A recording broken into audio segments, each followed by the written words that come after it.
Sorry. You're right. I'm sorry. My apologies. I What misspoke. was that? What was that? I apologize. I misspoke.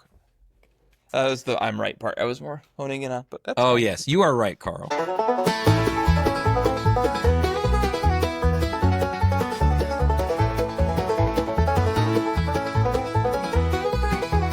Hey everyone, welcome back to another exciting edition of the Liquid Weekly Podcast. I'm your host, Karl Meisterheim, and with me today, again, Taylor Page, the esteemed Taylor Page. Taylor, welcome back to the show. Carl, thank you so much for having me. It's a real treat to get to be able to come on here and chat with you. I'm very, very grateful. Thank you, sir. Well, your wife calls and says, Karl, Taylor needs some friends. But you just talk to him and make him think that it's work related so he doesn't feel insecure. I said, whatever, you got it. Down This with is our that. bi-weekly play date. Yeah, exactly. Taylor needs some outside time. Go talk to I'm Carl. just in it for a steep discount on some tables and chairs from your rental empire. So You got it. You do not want to know what the delivery fee is down there. I was But gonna for say, you, buddy, it's waived. It's it's waived. pretty high. 2 hours away. I think you'd want to charge for that. Um, so yeah, we're excited today to hang out. Yeah. When we first started this podcast, it was always going to be just you and I. At least that's how I saw it. And then we found out that you know a lot of people and they liked you. So we've had guests on most of the time. But it's nice again now and then to have these just catch up times. You and I, buddy. Yeah, it's fun. Fun to hang out, you know? Back in the day. Absolutely. Yeah. Always, So always glad when today people we've say got. yes to the podcast, though. So, Yeah, have we had anyone say no? yes. Really? We have? Yeah. I don't want to know who it was. I'm not going to name names, but there have been some people where scheduling didn't line up or just, Oh yeah, how it's we schedules. did that That's and what it stuff. is. And some people that were just like initially yes. And then we're like, you know what? Like, actually, like, I don't want to do it. But it's After really cool watching a because, few.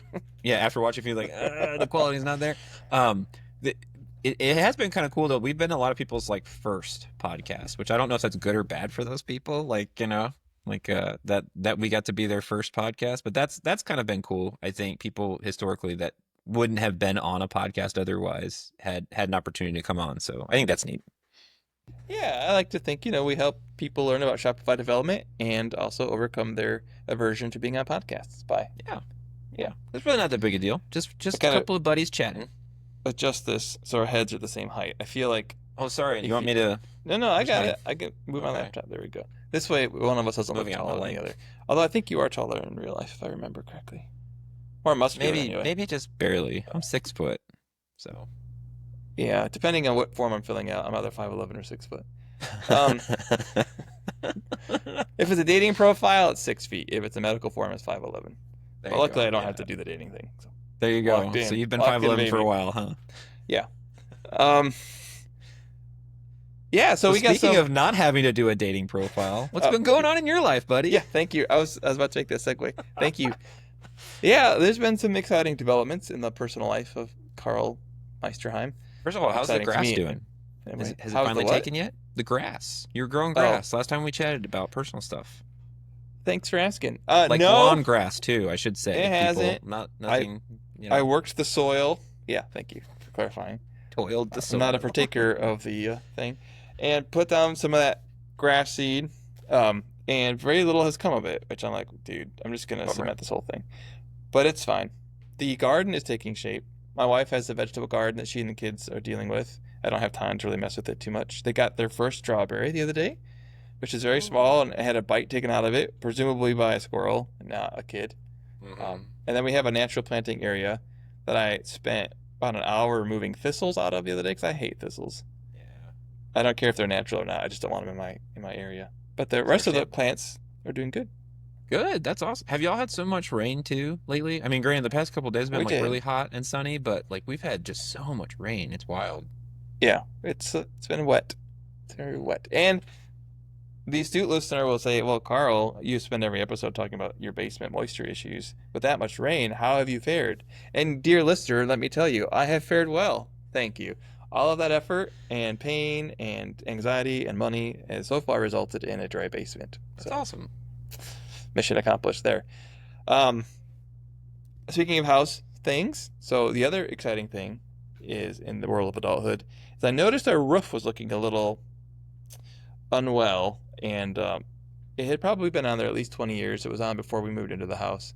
So I Yeah. had ended up having 5 different companies come out to get quotes Yeah. on replacing part of the roof. And I thought I'd finally settled on one.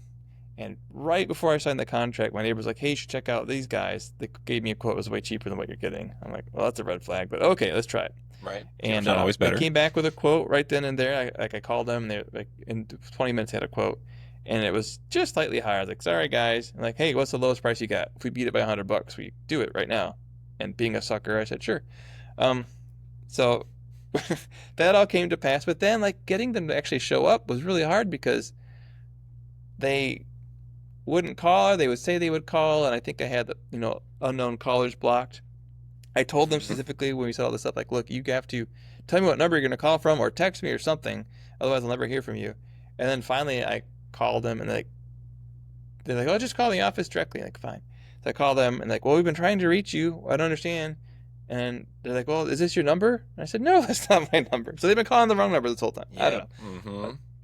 it happens. They finally came out. The roof's on, looks great, and Well, I don't good. know. I'm glad at least it got done. It's not one of those where it got kept getting kicked down the road and further and Oh stuff. yeah, That no, right. was we when we moved into the house we have now, we had to have the roof replaced. And we just asked around with a bunch of friends. At the time though, like we also weren't footing the bill. It was one of those they were however we did it with the purchase, like the actual they didn't pull it off the purchase price, but it was like pulled out of closing or something like that. Or I don't know. And so it ended up being a good deal where essentially the seller was paying for the roof to be replaced. And so we didn't shop around or anything. Basically, we just like, hey, like you know, who do people recommend? Thankfully, my brother-in-law is in construction and knows all the people. And he was like, these guys are great. And so we went with them and it was a breeze to work with them. So I don't know if they were higher or lower necessarily, but I also didn't think it was like that expensive. I actually expected a much higher quote because I know roofs are crazy expensive. But a couple of years ago, I think it was our house is just over 2,000 square feet. Um, I don't know square footage wise what the roof is because it's a split level, so obviously it's not a 2,000 square foot roof necessarily. One would presume Um, it's at least 2,000 square feet. well, there you go. Yeah, like for roofing purposes for quoting, right? But it was like 10 grand, like just under 10 grand for that. So I was really surprised. At least I was expecting something much higher. And so it's probably based on the area though too. Like Columbus, everything's more expensive. So, Well, yeah. and that's the thing too that really puzzled me about this whole thing. So, dear listener, I'm so sorry. We're just talking about roofs. But This it's is like a not in Schrodinger's. the notes either. So, well, yeah, No, it is, it but is. It's under roof. it's under To, roof.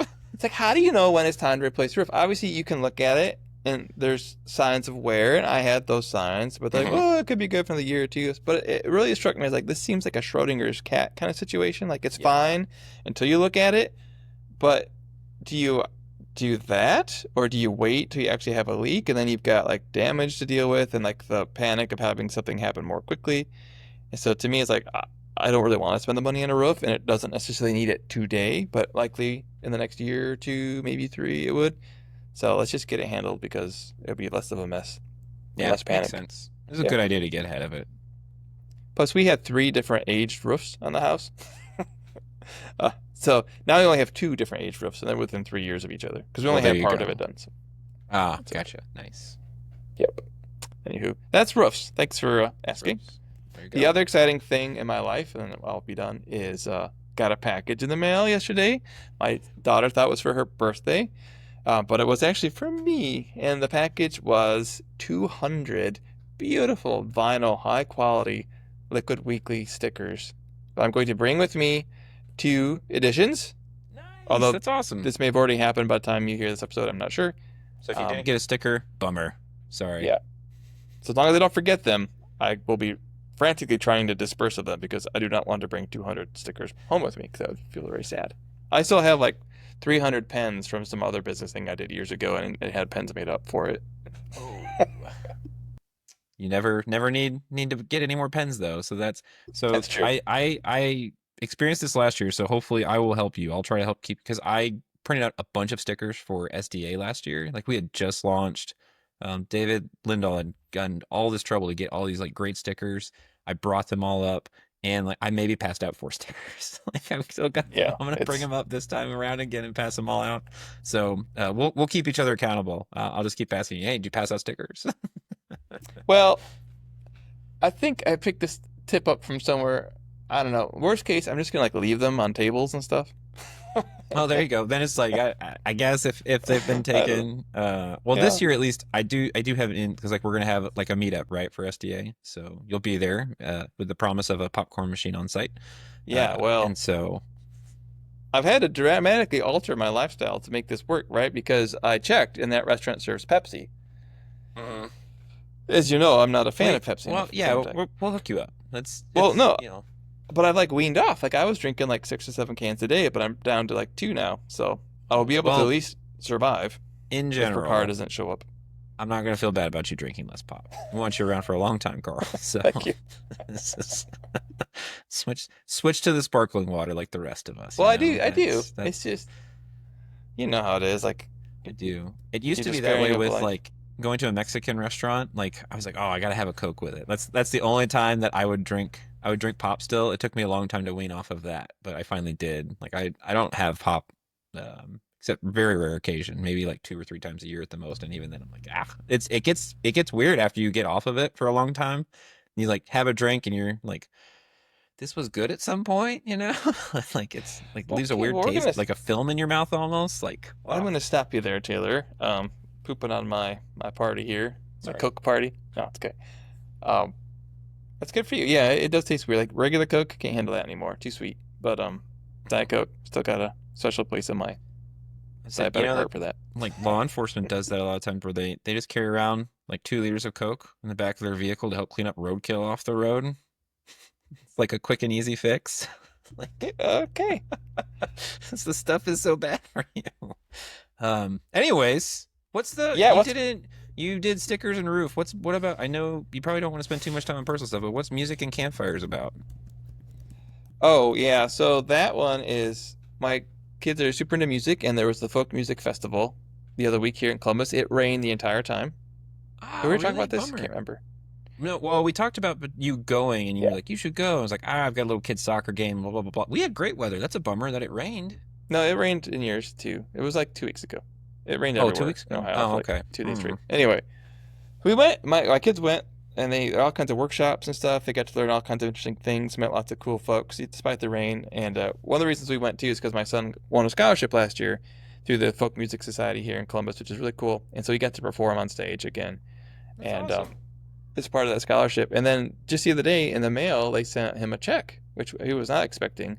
Not much. It was like $30, but I was like, dude, that was your first paid gig. Yeah, And say so he first took a paid gig. That's picture. Yeah, awesome. because he's been talking about, I want more gigs. I'm like, I don't know how you get a 12-year-old more gigs, but he's really good. I mean, it's not like he's terrible at music. It's just hard to market that. We'll figure it out. Yeah. And then we had neighbors over for a campfire. We try to do this on a somewhat regular basis. We do it in the front yard. We're in a cul-de-sac so everybody can kind of see if there's any foot traffic, and we invite people. And yeah, just have a lot of fun. We play music, we make s'mores, just kind of hang out, That's chill, really get to meet cool. the neighbors. It's a lot of fun. Now, how do you do? You're allowed to have like a fire in city limits like that? It's Columbus. It's not like we're at Manhattan. I mean, Well, there's yeah, but grass. like still, there's most places in city limits. It's like it's kind of a deal. So what do you? You're not like building out a little bonfire. You got a little like fire pit or something. Like what's the Well, I had a situation? What's the fire setup? pit, and then I caught the lawn on fire last year because there were so many holes in the fire pit. So Oh I no. made no, it's a fine. I had a hose ready. I made a different fire pit out of blocks because the other one just rusted through. So it Nice. works. Yeah. Well, very It's cool. modest. That's nice. I am really looking forward to the camping season. So I'm very excited about this. So You want to take my I'm kids camping because I all feel about like music and they need to campfires. experience that, but I have zero desire to go If sleep you in a need to, tent. we're So going to Alum Creek. That's right down by you. That's off the Sunbury exit off 71. That's right down by you. wow, okay, well we'll talk about it. Let's not say Yeah. dates on air because we don't want anyone else showing up. Maybe a Right. You guys Shopify stay camp away. out could be good. Well, Yeah. and so, well, and I don't know if you've looked. I know you're not a camper, so, but like if you have looked into camping recently, I am so blown away by the fact people are already like scheduling all these campsites out. Like this, similar to your summer daycare situation. Like it is wild. Like people have these sites reserved like I as know soon as people they're plan open. ahead. It's Yeah. crazy. Well, and that's what we were trying to talk. We were talking about this before. Like, oh, we'd love to go camping for longer, but just trying to find like even a week of free time is just it's just really hard. We've got our kids all in different sports and stuff like that. That's on the personal end. It's pretty much all that we're doing now. Like Yeah, we're let's talk about transitioning you. out Let's of transition to you so we can get this Shopify stuff. So what's going on yeah, in your like life? yeah, like well Sports. that's yeah, personal side, like that's pretty much like what we're doing. My son is transitioning out of soccer. Like man, my wife and I are coaches for that. But we had to miss practice this week even because like baseball season has started. And so now he's got baseball practice on top of finishing soccer for the next couple of weeks. So we're doing that. My daughter is doing softball. This is her first time doing it, and that's been a blast. That's been a lot of fun. Mainly because I don't know a lot about soccer in general. I have learned a lot recently because my kids have been playing soccer. I've never played soccer. I never watched soccer. And so like I've had to learn a little bit. Like just this year, I learned why in some instances they throw in versus kick in different places. Like I that's just this year. That I did not know there were rules to this. I thought they just got to pick. You know, I was like, Which is an okay. interesting piece of trivia, right? They say in soccer you're not supposed to use your hands, hmm but you do in that situation. You do. You get to throw it in, you know? So, and there's even a specific way they got to throw it in. And so you're teaching little kids like the super basics, and I'm just learning right with them. Me and the 5-year-olds, we're all learning soccer at the same time, you know? And so it has been a lot of fun, at least for that. But I am ready to kind of transition out of this whole like we have something Monday through Friday for practices between soccer, baseball, and softball. So it will kind of like start making its way a little bit back down here where it's just baseball and softball. So and I'm excited. My daughter, it being her first time playing softball, she seems like she's really enjoying it, and that's fun. My son played t-ball last year, and he knows that he likes that. That's his favorite sport so far. So now he's moved up to coach pitch. So Nice. yeah, that'll be fun. But like I said, just happy about the nice weather and getting to be outside. You know, now when it's not raining. Exactly. You guys are so athletic. And I have strong feelings about kids' sports. I played a few Strong growing up. feelings about kids sports. Oh my. Well, more about society. Like, Yeah. first of all, if you do this, like you're doing it in your family, if you listener are doing this, no problem with it. That's fine. That's what you guys want to do, and your kids are excited about it. But to me, like, I don't want my whole week to be about taking kids to practice and the weekend Mm. being about like watching them do things. I want to go do stuff together as a family, like go on hikes, go exploring, things like that. And so if it interferes with that, I start to get a little salty. So we try to find like a sport, hopefully something the kids can do together, like being on the same swim team, for example, stuff like that. hmm So it's just a real challenge because it's like I want them to have these opportunities, but I also don't want to live a life where like the whole summer we just been chasing and driving people around. It didn't actually do anything fun because Yeah. we're not great planners, so we don't have like, oh, we're looking forward to this 3 week European vacation kind of thing. Plus, we're cheap. Wouldn't do that anyway. So it's kind of like, okay, Saturday, let's go. Like, it's a nice day. Let's go do something. As opposed to like, all right, I got to go watch 3 soccer games across 2 days and that kind Mm. of stuff. So Yeah. I definitely get that. We haven't pushed sports on our. It's more like because I definitely didn't want to do the thing where like you have to play a sport or whatever. It was more and my son actually did not play sports for the longest time or whatever. And until he found out my daughter played soccer and then they were getting snacks after the game. And he was like, "Whoa, why are they getting snacks? I love snacks." And we were like, "Well, that's usually like after the game, like at this age, like they pretty much always have snacks." And he was like, "I want to play." So that was his motivation for playing sports was getting to be able to have snacks after these games and stuff. And then the same thing, like we played flag football last year in my son's age group. He's 6 now and 5 at the time. The way they had the age bracket set up, it was brutal. We talked about this a little on the podcast. We just got slaughtered because it was like a bunch of young 5-year-olds against like older first graders. Like their team, just however it got settled, like they kind of got the shaft. And so he really ended up disliking. He's like, I love the practices, but I hate the games, and I don't want to play again. And so, I'm not going to push that on. I played football. I loved football. When I was in high school and stuff like that, and a little bit in college. But I don't want to push that on him. I don't want him to hate sports. I really want him to like enjoy that. And at least at this age, like we are very involved, like they're grabbing parents because, they want them to hang out in the outfield or help them like be base coaches and stuff like this or whatever. So it is pretty engaging at this age. I think as the kids get older, that goes away, right? Like middle school, like, they have actual coaches out there doing stuff, not like everybody's a volunteer situation. So I definitely do get that. I like that idea of doing stuff together for sure. I think the tough part for us is just like the nice thing is it's like kind of like combined into weeks. For now for like these kind of sports. That's one of the things I like about baseball and softball so far is everything's Monday through Friday. And like what else are you gonna do at home, a lot of times after work and after they get home from school, Chores. that's well they do chores. Like my kids do like I almost feel bad sometimes, but I don't. Oh my gosh. I'll have to send this to you. There was this whole thing somebody shared about like how having kids do chores is like basically like modern day slavery or whatever because you're not paying them a fair wage. I was like, what? Do they not live in your house and eat your food? What are you talking about? And so, Yeah, what is this it's wage you speak of? that's what I was, I'm like really confused by that personally. Like my kids, they do chore, and it's one of those things they get paid for some stuff. That was actually I know we talked about this like briefly, but the whole like we do like a local table and chairs rental business, but part of that was to teach them about business and also so they could earn money because we more so approach it like if you're at home, you contribute to living in this household, and that doesn't mean that you're doing like the same amount of work as mom and dad, but you still need to do something what you're actually capable of doing. So they do things like clearing the table. They do their own laundry. Like my kids are 9 and 6 and do their own laundry. And so there's a couple of other things. But if they do extra stuff, like if they're doing like yard work or some of this other stuff, like they get paid for that kind of type stuff. Um, we actually also do this thing we'll move off of this or whatever because like we're getting too deep into the personal stuff probably. It's good, Um, Taylor. but we do this thing now, and in case it's helpful for other parents who are trying to figure this out because we are very adamant about not just giving our kids money necessarily and like teaching them about how to use money. This is something that I don't think I did very well. Granted, I didn't get an allowance more so because like we weren't that well off that we were getting an allowance kind of thing. So we don't do the allowance thing, but what we do is at school, the kids have the opportunity to choose either to buy school lunch or they can choose to not buy school lunch. And for every day that they don't buy school lunch, we actually give them like basically half of what it would cost because it saves us money if they just pack lunch from school, right? Versus like what we have to pay. And so they have like the ability to earn up to like $25 a month, I think it is, because we put $50 in their school bank account for lunches. And if they don't eat like any of the school lunches, they just pack every day. Again, and they do that themselves. They pack their lunches. We don't do that. Then they have the ability to earn like $25 a month. And so they've like at first my son was all about like still the school lunches because they've got the good stuff at school, right? Like the bad for you food. Um, but he figured out after seeing his sister like she's always got money. What the heck? Why does she always have money?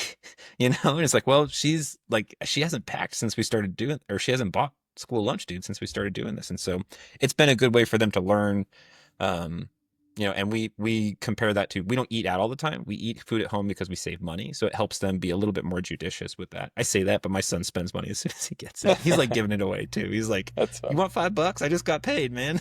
I was like, no, save it, dude. Nice. Anyways, Well, lot it really there. is all. Sorry. It's good. I just think to bring to a close all that you were saying, I think that chores and that sort of thing are an essential part of preparing them for adulthood. Like it's not about exploitation; it's more about I want you Yeah. to be a functional adult. Like when you leave this Well, house, yeah, you gotta learn how independent to do these or things. and people hate hearing this, man, but like kids feel good when you give them responsibilities and they're able to do it. Now, like, that doesn't mean they love it all the time. I don't love it all the time either. Like I enjoy making money, but there's sometimes I don't because of what, I'm doing. And so it's the same thing. I think there's something really fulfilling about having a job, having responsibility, being trusted with that, and then being able to kind of reap the benefits of that to some degree, whether it's because like you feel proud about it or you're making some kind of financial incentive. But speaking of financial incentives, let's talk about work. Let's talk about Shopify. Yes, Where's our Shopify. cha-ching? Also, Oh, I have been seeing you change the name under there each time. Ooh, that's kind of what is that? What is that? transition number 5. Ooh, okay, nice. I like Like transition bump. number 5. Yeah, We I've do been need to working get a on cha-ching though. your title. Observant. Okay. I'll stop. I can't help messing with you. I get so bored. Um, I don't know if it's because I'm really smart or just because It's I definitely because you're really smart. I'm going way too slow for you. But like, why don't you show off some of your smartness and talk about you're working Well, on your first public app. You're dealing with some managed pricing that's where this is all going to business. fall apart. Okay, so Um, Yeah, go for it. We made it this far, half an hour in, or whatever it is, and we're talking about Shopify now. So I've been working on this public app, my first public app ever. We started in November. This is when we first kind of started getting going, and it is May when we're recording this. And like, dude, this thing is killing me because I don't have a whole lot of time to devote to it, and it kind of is that stepchild sort of thing that gets taken care of last. That's a terrible analogy. Anyway, um, yeah. So one of the last things I had to button up was adding internationalization, which I don't think Mm. was strictly a requirement, but it felt good to do. And it's not hard, turns out. I just had never looked into it before. Oh, good. So added a bunch of translations, and that's actually where I'm using Cursor is my IDE these days. I have a lot of thoughts about that, but this is where it did shine because it did all the translations for me for the different locales files. I don't know if they're Ooh. right, but Yes, you'll find out. they look like they're in the languages they're intended to be in, so that's good. But then the other piece was the billing. And okay, I know people are going to have lots of opinions on this. I know even in SDA, I asked about it, and people had some strong opinions about it. So, as far as I understand it, last year, Spicy. Shopify really, yeah, spicy, released managed pricing, which is what they call it if you look in their docs. And it's a way for Shopify to handle all of the subscription plans and managing, like setting up the billing and the trials and all that sort of stuff. So you don't really even have to handle it. You just know that it happened, essentially, right? And Yeah. and the nice thing about it is it allows you to manage all of that through the app listing and the dev portal, whatever, as opposed to like having to maintain your own records and whatnot. And since I'm doing this in collaboration with a partner who isn't going to be hands-on in the code, I thought, well, that might be nice. So we looked into it, and it seemed pretty simple. And so I went about doing it, and I had a heck of a time getting it to work. But I think that's more my ignorance than anything else. And here's the reason why. Uh, the big deal was that when we explain the flow, the way the flow works is, you auth into the app through Shopify. It kicks the customer, the shop owner, the admin, whatever you want to call them, over to your app, and then your app can detect, like, okay, do I have a record of this person having an active subscription or not? If I do, come on in. Pool's open, right? If I don't, what am I going to do with that information? And so in my app, which is based on the Rails template Shopify app gem, and I imagine for most, there's an initial controller that receives the incoming call, checks for that subscription on our records, like we need to track that on our side. And then if we don't have that, we hand it over to a subscription controller. It's a Rails controller. And what that does is it looks and says, hey, was there a charge ID on this request? Because that's the signal from Shopify that they actually selected a subscription and paid for it on the Shopify side. They kick it back with a charge ID. If there is, then I update my record to say this subscription is now active.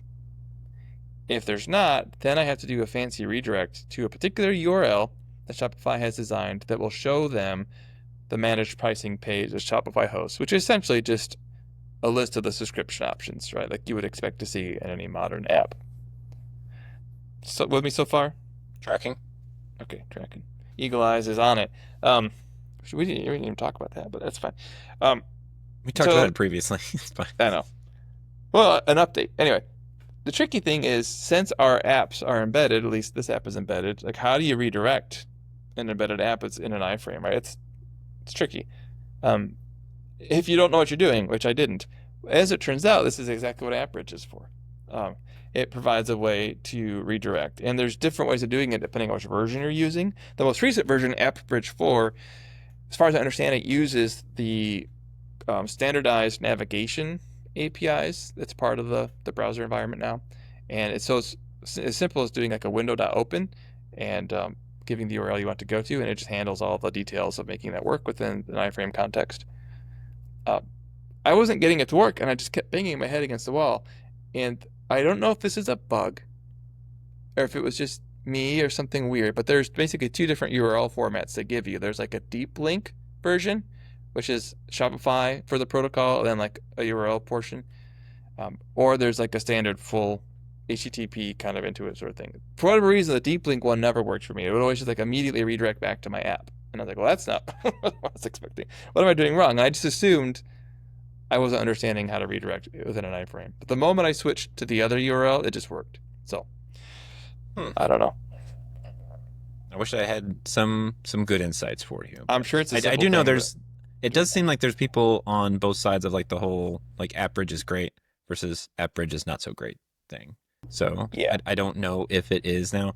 This is a total wrench in all of your gears here for that, but and I know you're working with a partner, so like trying to figure out like the whole system there. But have you looked into Mantle at all for since we're talking about like managed I was pricing and about to bring it up. Um, so we have communicated with Mantle, and let's just be clear, like this is a very simple app, and I don't expect greatness from this app. And so like this idea of like needing to like supercharge all of our infrastructure and our analytics and that kind of stuff, it's like I could probably count on my hand how many stores are going to install this app potentially, right? But yes, we looked into Mantle. Here's my situation.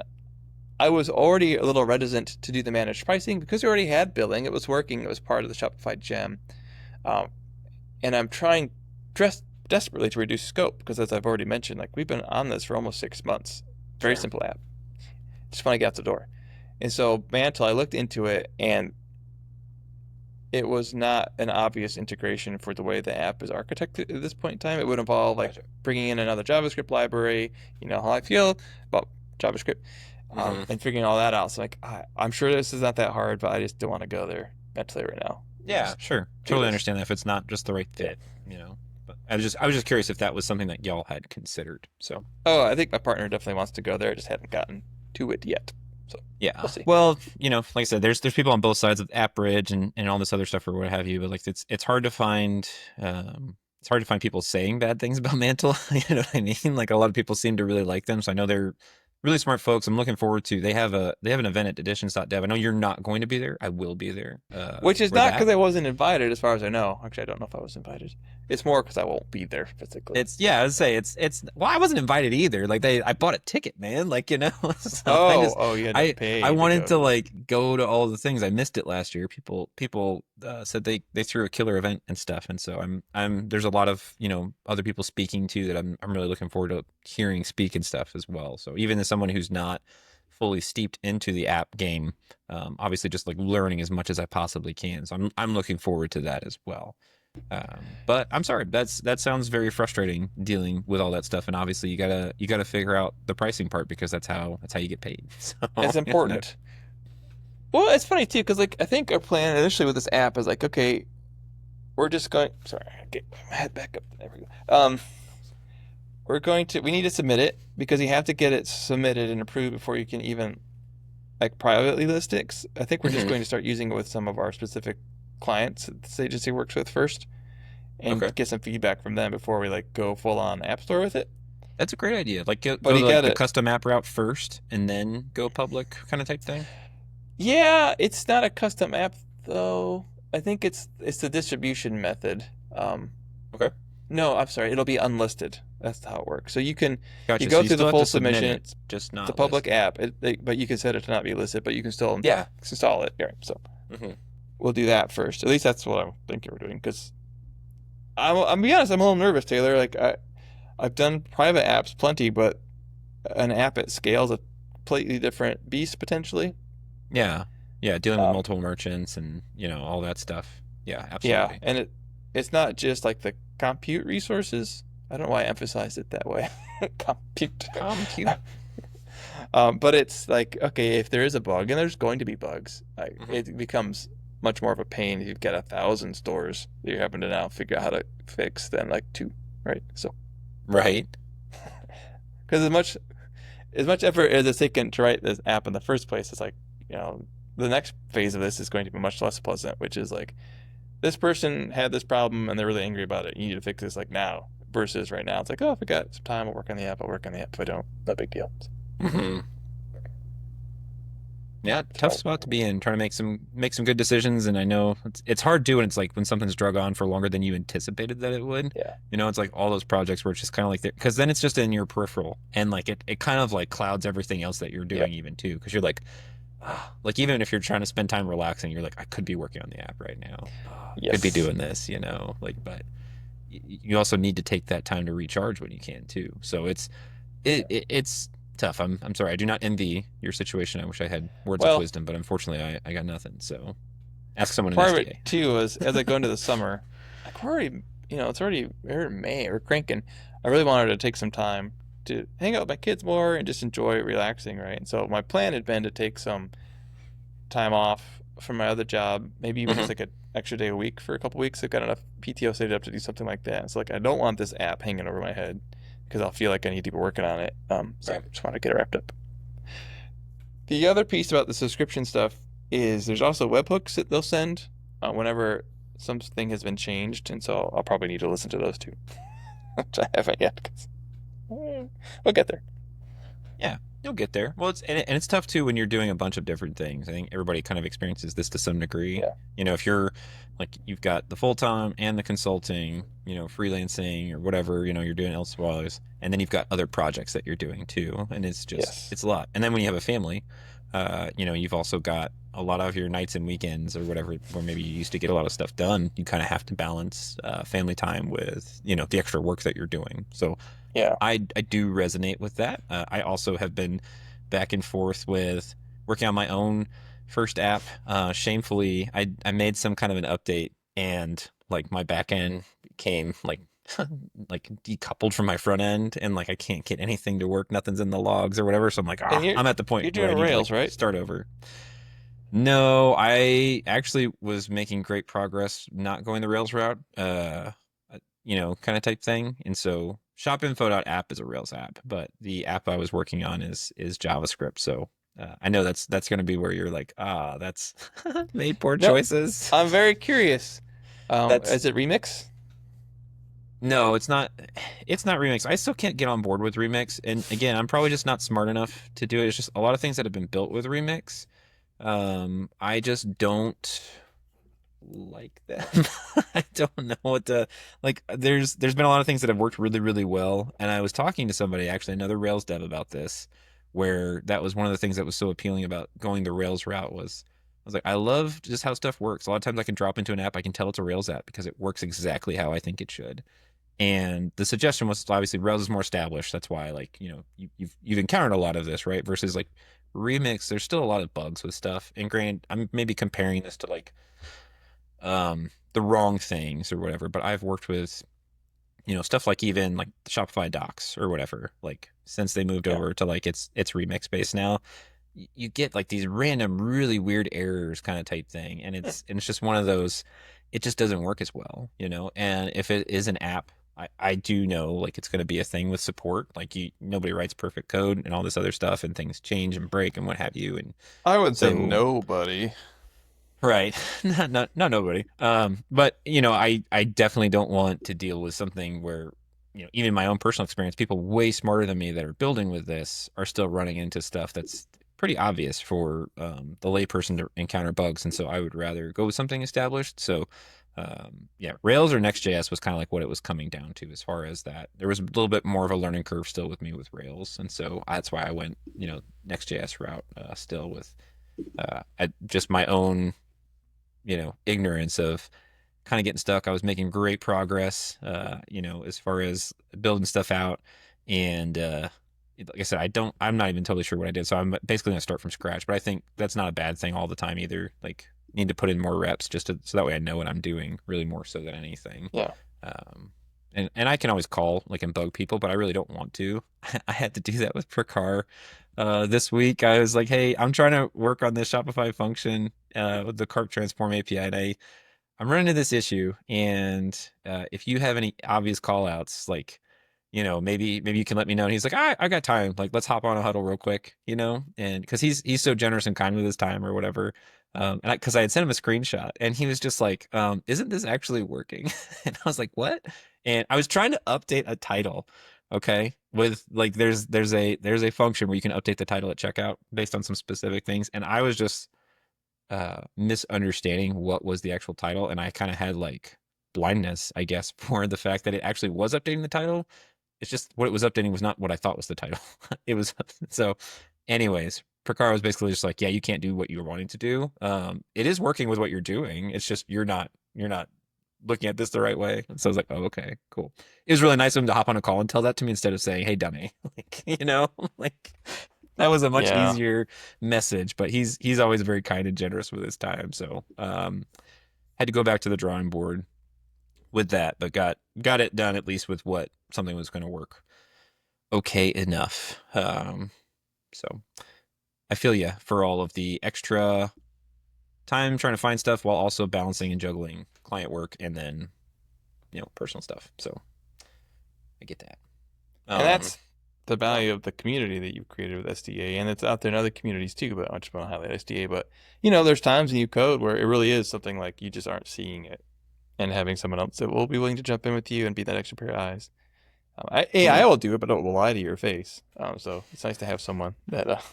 Right? That's the tough part of like, and dude, I love working with AI. I know you've got like a realities. You've got a note in here about like working with AI and Cursor. I do. I enjoy working with Cursor and using it. But yeah, that's what I tell everybody too. Is it's about the same as if you were working with someone and they're like, hey, here's the solution. Like when we were wildly copying and pasting from Stack Overflow or whatever, like it may or may not be the solution, right? The problem is that AI lies to your face. It doesn't say like, hey, I'm pretty sure this is like I wish it would give like a like give you some code, right? Like based on a prompt or whatever, and be like, I'm like a confidence interval. Like I'm like 80% sure this will work. That would be really nice. Because sometimes you're just like, yeah, that's not it. Um, or just whatever. And so there's also been plenty of times I find that it overcomplicates things. I don't know if we talked about that recently or not. But somebody I was talking to, I was pointing that out. I've had to multiple instances be like, hey, like you're making this way harder than it needs to be. And I'll just ask, like, I don't know if that's helpful. Like it's a prompt that I use a lot. I'll ask, like, is there a reason we should do it this way when this would easily solve this? And 9 times out of 10, it's like, oh no, so sorry. Like I did overcomplicate that. It's just like, what? It's like, it's really Yeah, interesting. I've noticed that too. Anytime I push back and say no, this is wrong, Hmm. it will say, "Oh no, of course you're right. I'm so sorry. Here's the right way of doing it." And I'm like, Yeah, yeah, yeah. "All right, well, let's say that every time you say it's wrong, does it actually know it was wrong? And is there not a way to like add that into the whole model cycle of like, okay, produce the output LLM, and then ask yourself, is this wrong? And then maybe Mhm. reconsider it before you send it on to the user. I don't know. I think it's just the artifact of how LLMs work, but Yeah. It's interesting for sure. I think it's helpful in a lot of ways, but it is just, yeah, figuring out the parts where like if this is no longer speeding me up. This is slowing me down because I'm doing so much back and forth with it where you just have to like kind of like take the wheel back over. So almost like, like think of it from the perspective of like a self-driving car to some degree, I guess, of most situations it could work, but like you still have to be ready to like jump in and take the wheel kind of type thing. Unless you're in a Waymo, right? Like, well, I'm sure they have their moments too. But no, as I alluded to previously, having been part of the tech elite and ridden in one somewhat recently, I can tell you they're doing pretty good, at least there in San Francisco. Um, Tell me more about this app. Have we talked about this before? I don't think I knew you were doing one that was.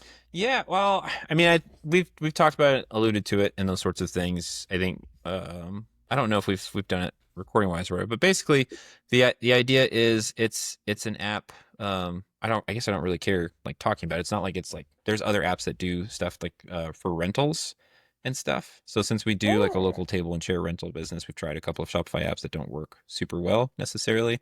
And so that's what I'm working on at the moment. I've got a couple of clients that have been interested in it. And so I've had some people as well that just in the past, if Shopify's not been a good fit because there's nothing that works intuitively or natively like that. And so that's the goal is just creating something that's a good option there for people. So now I'm going to see a slew of apps that come out for all of our listeners that are like looking for app ideas. You're gonna steal that one. That's okay. Go for it. I can But edit that part out if you want. no, I don't think I don't think we need to. Like that's I like building in public or whatever. Someone's gonna take that idea. There's plenty of people that can do that, but I mean, as far as like people being able to stick to it or whatever, this, that, or the other, just yeah, I'm fine with that. So that's I'm the app. totally, That's what it is. I'm totally gonna do a version of that app in Rails though, and it's Do gonna it. kick your butt. Do it. Do it. That's cool. No, I mean, If you it's weren't busy nice when with you another app, I'd be like, let's do it. Let's go in. clearly have the bandwidth to do that. No, it's nice when you can scratch your own itch. And I Hmm. know people, if you look at people's advice for how to like find an app idea or start a business, that's usually one of the things they say not to do because you want to establish that there's a market for your app, Mm. find ideas and problems that are actually pain points for businesses that you can market to and reach. That's the more sort of suggested route, but there's nothing quite so satisfying, as we all know, as scratching an itch. And it sounds like there is some potential upside that you might find with other people wanting your app. So if nothing else, Yeah, you'll get something out of it. yeah. There's a lot of really good tools right now that handle rentals that aren't Shopify, and I think it'd be cool if like somebody could spin up a shop with an app that works really really well for that. So that would be that's the goal. That's the hope. That's the dream at the moment. Kind of type thing. First app, hopefully of many. We'll see. I gotta get there first. So Yeah. Um, well, I'd love to see some. I'll be honest. I've looked at examples and apps and some of the tutorials and things I find when I'm looking for stuff for Liquid Weekly where people are coding in some of these JS frameworks, and the speed at which they're able to move sometimes is pretty impressive. So I've mm. not taken the time to sit down and try to do one myself. I just don't have the capacity right now, but I'm very curious to hear about people's experience. Um, Yeah, I think it'd be really interesting to just take like 2 weeks, and just like go all in on working on something like that. I think it would be totally different as opposed to like when you're already that's been my struggle lately is just like client work has kind of blown up a little bit. I had recently onboarded another client going oh, into summer. congratulations. Um, yeah, thanks. But it's just one of those things where, it's hard to say no to work that you know how to do like really well when you're like trying to like slog through stuff that you're not super like familiar or accustomed to kind of type thing. And so even if I know like future wise, it's definitely necessary. I don't know. That's a whole topic for a different day or whatever. But I was talking to someone too, like you can't just do. I don't think you can plan to just do theme dev in the future necessarily. Like you've got to get accustomed to apps. Everything is moving that way. Checkout extensibility, customer account extensibility. Anything to deal with. Checkout obviously with functions and these sorts of things. Like you got to be comfortable working with the Shopify app space more so than just doing theme dev. There's obviously amazing things that you can still do. There's a lot of spaces for a while still yet. You're going to be able to do stuff in theme dev. AI has kind of gone back and forth on that to some degree because, oh, great, like some of these merchants actually have access to AI and they can do some stuff. It's like, well, like real low level stuff. Like I'm getting jobs now where it's like we got as far as we could with ChatGPT and we just can't get past because you can't troubleshoot if you just use AI and you don't have any context. And so as soon as you run Yeah. into a bug, you're done. And so unfortunately those are a lot harder to work through sometimes because you're dealing with somebody's like really, really bad code.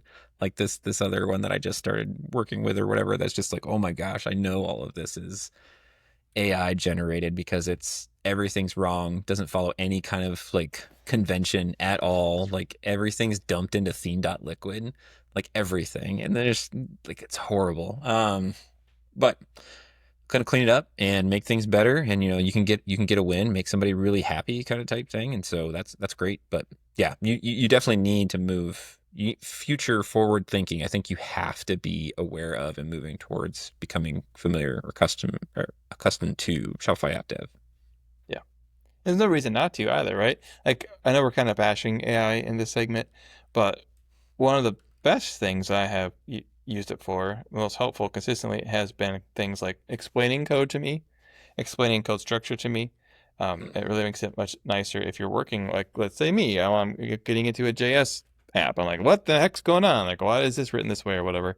It can Hmm. actually explain it. And because I don't know what I'm doing, I don't know if it's lying. And so I feel good about it. And it explains I'm things to fine. me. I'm comfortable if it's making stuff. No, I love like giving it either big chunks of code or files or even like dropping into specific functions where I'm like, what the heck is going on here? And be like, hey, tell me what this is doing. Like, providing it some context and that is very, very nice to be able to do. For sure. But yes, Yeah, like that's AI is great. I love it, but yeah, you definitely have to know what the skeletons in the closet are kind of type thing. the other thing I like doing with it is I'm kind of a code architecture snob. Maybe snob's not the right word.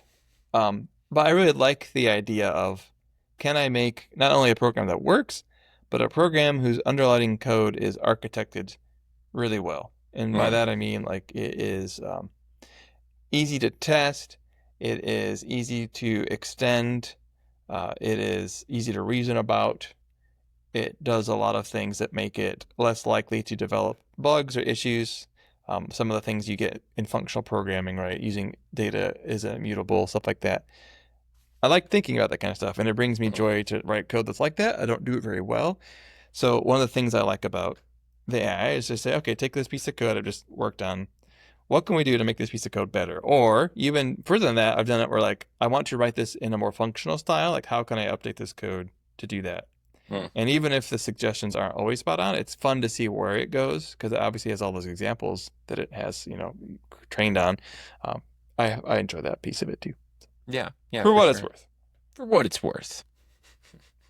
But now that we're still ranting on AI, the thing I don't get, and listener, write in if you see the obvious error here, but we've seen countless examples of people who vibe code or who use it and create some pretty cool stuff. Even some of these tools out there like Lovable and VO and stuff like that.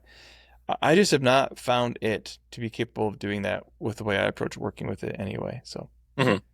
I would like to be able to sit down and say, make this app for me. Obviously, a better prompt than that, and have a reasonable expectation that it would complete it, but I've never gotten there. Yeah, I don't know. I think it's like anything else. Um, I think it's been over-aggrandized a little bit. I do not like the vibe coding term or whatever, and maybe it is because I don't understand it to that same degree or level, but I also do feel like it's a lot of marketing hype. Um, it's kind of the same thing where everybody rushed to like incorporate AI into whatever app or service that they were using because AI was becoming popular, and now it looked like you were behind if you weren't somehow leveraging AI kind of type thing. I think vibe coding is just kind of part of that as well to some degree. I think it's not 100% like that. I don't think people are completely doing it that way. I could be wrong. Like that Levels IO guy, on Twitter or whatever. Like he builds all sorts of cool stuff and like heavily leverages AI. So obviously like amazing examples and stuff there or what have you. Super smart dude, but it does also feel like a lot of marketing from my perspective. But could be because I'm a potato dev too. I don't know. Yeah, I know. It's kind of like, is it hype or am I just stupid? Could be both. It's Who knows? maybe a little bit of both. Maybe a little bit Look of how A, both. look how B. That's the nice thing about being older. I'm not saying you're old, and I don't know if you're there yet or not. But like, I got the gray I have to going. improve. And I'm on halfway to the grave at this point, so you're a better programmer than me. That's fine. I'm not really going to worry about that when I'm dead. So let's try to enjoy the short amount yeah. of time we have left. Enjoy the time we had. Oh my gosh, knocking on death's door here. All right. I mean, that's pretty solid. You think we should start transitioning out of here?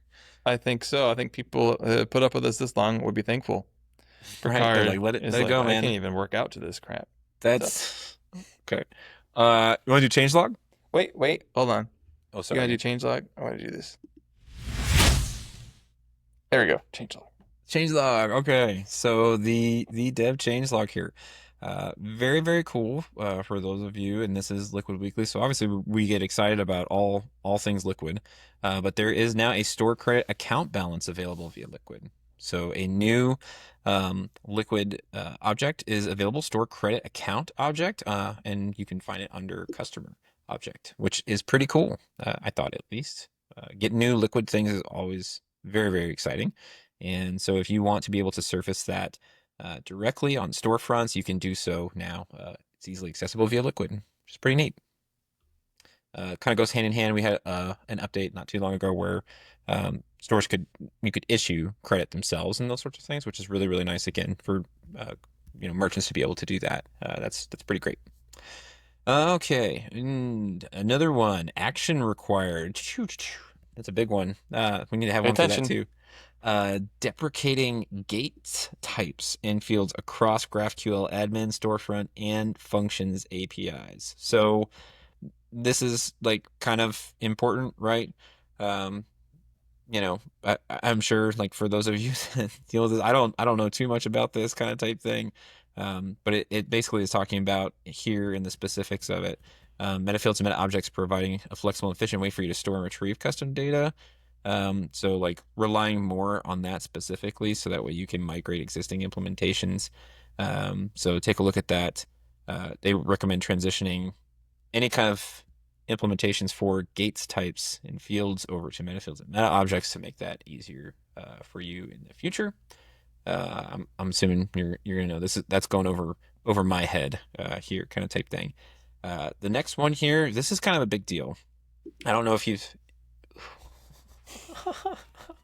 I don't know if you saw this one, but Shopify recently basically removed thousands of reviews from apps listings. And so here in the changelog, we've got that they are archiving outdated, unhelpful, and untrusted reviews on the App Store. And so this is all being done in order to increase the trustworthiness of the App Store. And there's a lot of mixed reviews about it online, right? Hmm. Like because Shopify basically like rolled out this announcement and they got to work. Just like reviews just started disappearing, kind of type thing almost immediately. And so Daniel Beck, we've had him on the podcast here as well. He's the CEO over at AbleStar. He also runs the site App Navigator, which just like grabs a bunch of Shopify App Store data. And so he actually found and posted about this. We'll include this in the show notes. About 50% or 600,000 reviews were just disappeared, just gone. And Wow. so there were a ton of implications from that. And so again, like I said, like a lot of mixed reviews about like how this is going to play out for app devs. There is a whole thread as well that I'll include from Glenn Coates over at Shopify as well. He's one of the VPs of product over there, and so he had just posted this thread specifically about kind of why they're doing it and those sorts of things. Obviously, reviews on the App Store have been a contentious thing for a while, and this is their effort in order to improve that. And so we've got things like review farming and unhelpful stores leaving bad reviews, kind of type thing.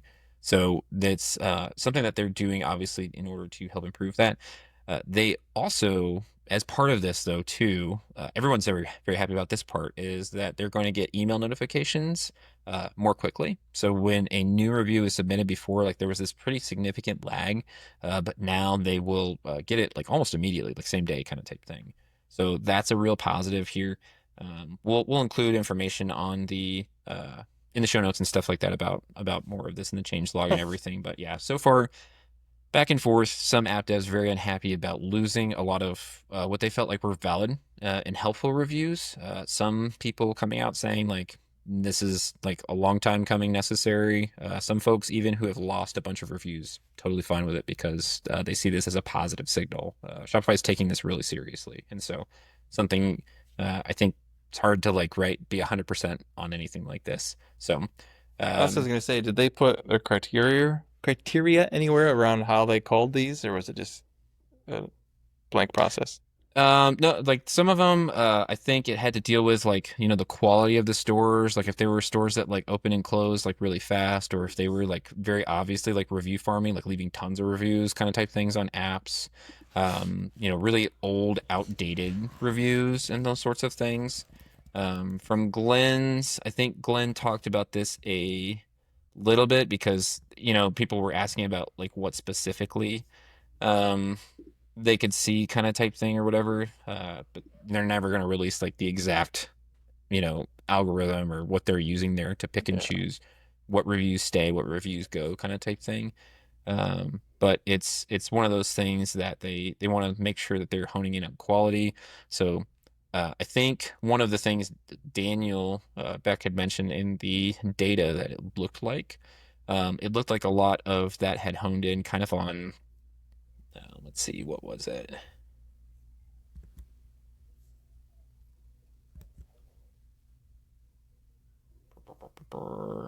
Yeah. Seems to make sense. More stores leaving reviews in the finding products category might eventually close. So like early stores kind of type thing. Um, Yeah. Different kinds. I thought there was some place, I'll have to find that, but like it did have to deal with specific types of stores. Some people mentioned it seemed like drop shipping type stores were pretty heavily hit. Kind of type thing. They're usually open and closed, if they don't stick around for very long kind of type thing. Yeah. So, um, be interesting. Like, but you can still see inactive reviews or whatever in your partner dashboard. That's still accessible. So like app devs have been notified of like what reviews have been reviewed or removed. I'm sorry. Um, cool.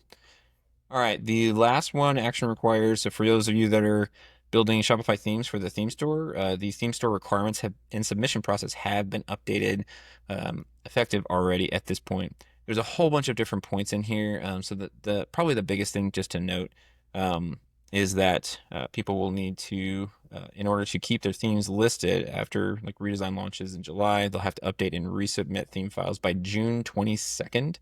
And so kind of tough because I think this impacted um, some themes as well, so like there's a couple of folks that were planning on being at editions.dev that are having to like resubmit some theme submissions for like redesigns and updates and stuff like this and what have you.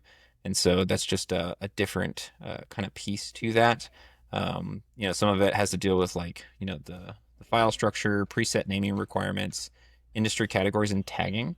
It looks like they're expanding, like because they can only have two presets or two industries, I'm sorry, for each preset. But now there are 20 industry categories to choose from. So a couple of big changes there. This seems like a lot of really positive changes for the theme store as well. It's needed a little bit of a brush up for a minute, so it'll Sure. be interesting to see how this rolls out. But some of this stuff looks like early signals to make things a little bit better, easier for merchants maybe to filter based on industry categories. Right now, kind of seems like anybody's like just tagging all the same stuff and showing up in the same industry. So I don't know. Seems like positive stuff, but it's a lot of updates. So it'll be interesting. There's a lot That's of a change. updates. Taylor, thank you as always. Very helpful.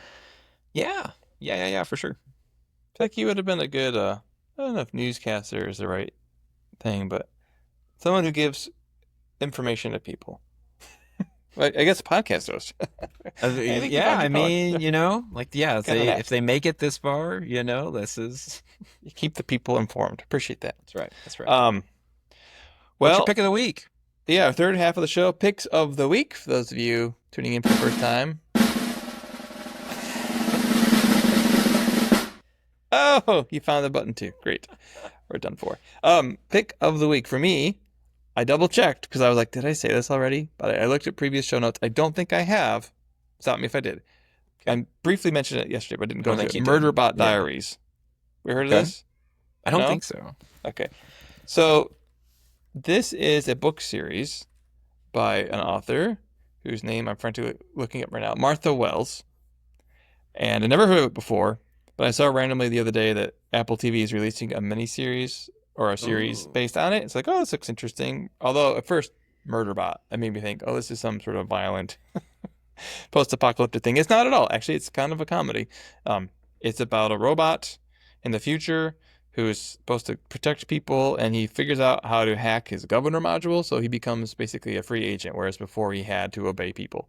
And he is kind of uh, not a loser. What's the word I'm looking for? He prefers to watch media like soap operas and things than actually do any real work or worry about people.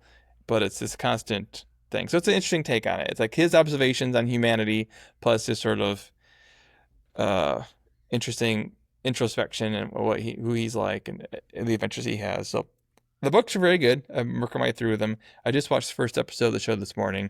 It's always hard to tell the pilot episode of a show how it's going to go. Yeah. It was okay. Um, so we'll see. The books are definitely worth checking out though. So Murderbot Diaries, Martha Wells. Very cool. Yeah, I don't know the bin. I'm reading like this like Wikipedia entry, and I'm like staves off the boredom of security work by binging media. Like I don't know what that's that's interesting. So, but It's if you more like the interesting than that. books, Yeah. I'm really intrigued now. I'm gonna have to check this out. I've been looking for a good book series, so there's a bunch of them that I need to hop onto. Maybe this will be my next one. And they're quick reads too. So Oh, okay, good. Lots of pictures, big text. Thank you. I like that. Um, no my pictures. my bummer. My pick of the week is gonna be kettlebells. So, for those of you that Kettle have chips. been longtime listeners, not kettle chips, although Oh, those are great as well. But so kettlebells have been I have more of a maybe like a traditional like weightlifting background like for fitness because I played football and early on, and so I'm familiar with a lot of that stuff. I'd never used kettlebells, and I've been trying to transition as because I'm getting older, Carl. I'm getting older as we've discussed, and like I think it's good to still work out from a strength perspective, but it's not my goal anymore. Like it doesn't really matter like how much weight I can move as much. And so I'm really have been more focused on trying to get into this like idea of functional strength or functional movement, just so that way I can keep up with my kids when I'm older, be the grandpa that can still, get on the ground with your grandkids or whatever and move around and what have you.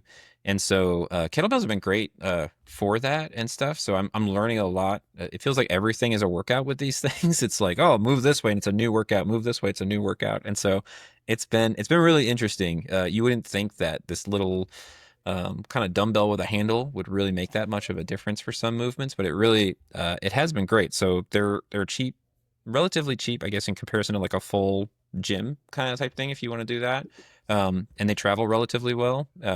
Because they don't take up too much space. Where So if would you you want to take travel with them? them, I don't know if you're going on vacation, you're not going to have a gym or something like this or whatever kind of type thing.